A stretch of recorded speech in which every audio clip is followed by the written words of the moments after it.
Okay, approximating binomials via normal distributions. So this is 16E.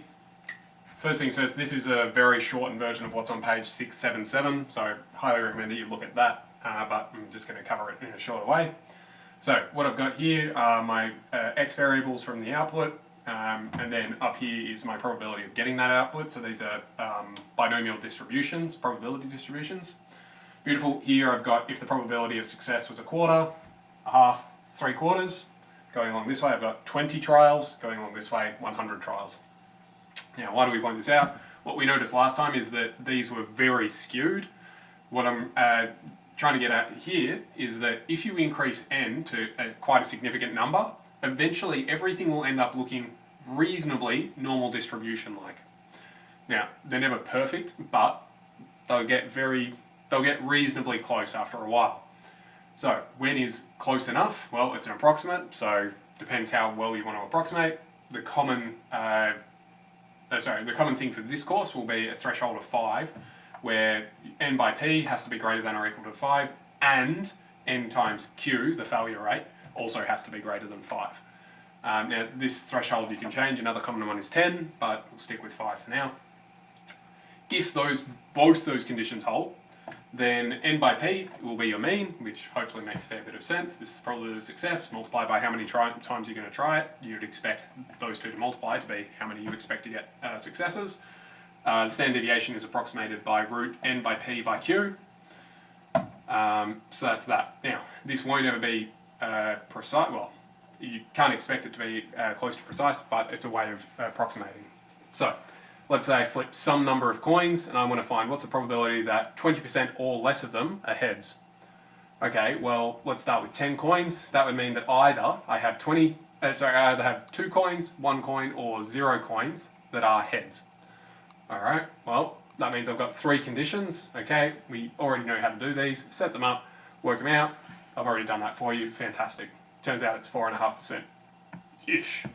I should have a roughly equals in front of that. Roughly 4.5%. Okay, great. Well, how does our approximation thing help us here? Well, first thing you always do, check the condition. In our case, they both happen to equal exactly 5, so that's just barely on the threshold, but it'll run. Cool, okay, from there we calculate our standard deviation as per the other board. Great, turns out it's 1.58-ish, great. And from there we go, okay, I know my standard deviation, I know my mean because I'm flipping 10 coins and the probability is a half. Okay, well, that's just 5. So I've got a mean of 5, standard deviation of this. Okay, I grab my calculator, I go normal CDF because I want all of the things to be counted up. Although it defaults to negative infinity, that's okay, even though realistically we can only have 0. It gets so small after that that we don't have to worry about it too much. So we've got negative infinity through to 2 because we want 2 or less. And as I said before, we've got our mean and our standard deviations. We plug those in, we get 2.89-ish. This is not a fantastic approximation. It's just under 2% out. And it's not absolutely woeful, but it's not fantastic either. Okay, well that was if we were just barely on our threshold. If we have n is 100, well now we've got np is 50. Okay, so hopefully this should be a better approximation.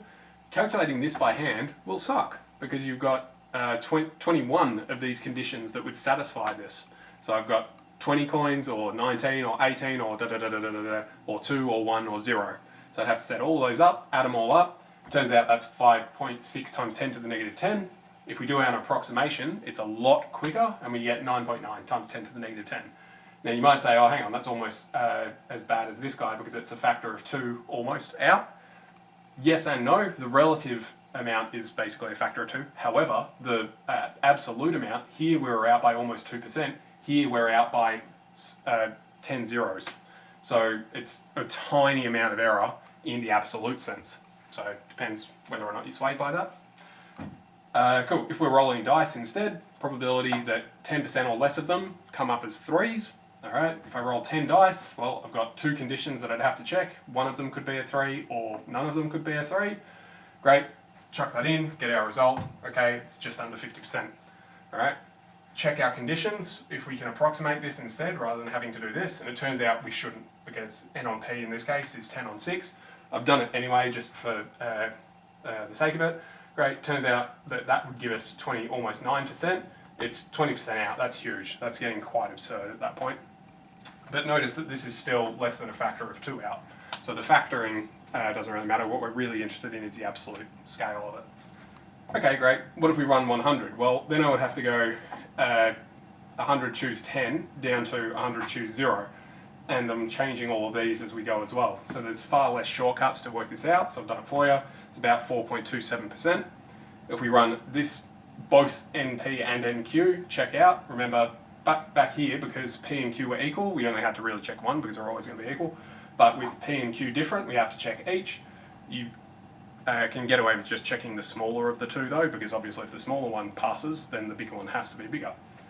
Cool. We get a standard deviation, turns out it's 3 point something. We want the probability that x is less than 10, turns out that's 3.68, and now we're starting to see that these things are getting closer together. So that's what that's about.